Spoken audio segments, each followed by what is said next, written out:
ल हाम्रो चाहिँ अब यहाँनिर पुरी पनि पाकिसक्यो साथीहरू। अनि यता तरकारी पनि रेडी भइसक्यो। अब तरकारी देख्न सक्नुहुन्छ। नजिकमा आएर खिचिदिनु, थर्मिनको लागि। लो तातो भयो। ल भयो।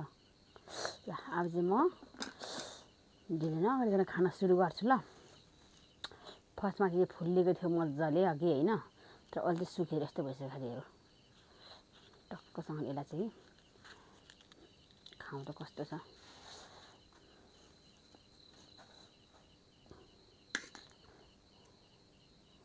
यसमा चाहिँ हरियो खोर्सानीको स्वाद चाहिँ मिठो आउँछ है।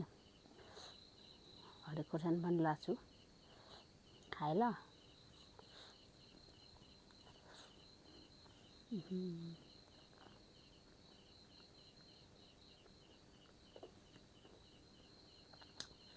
एकदम मिठो भाषा चाहिँ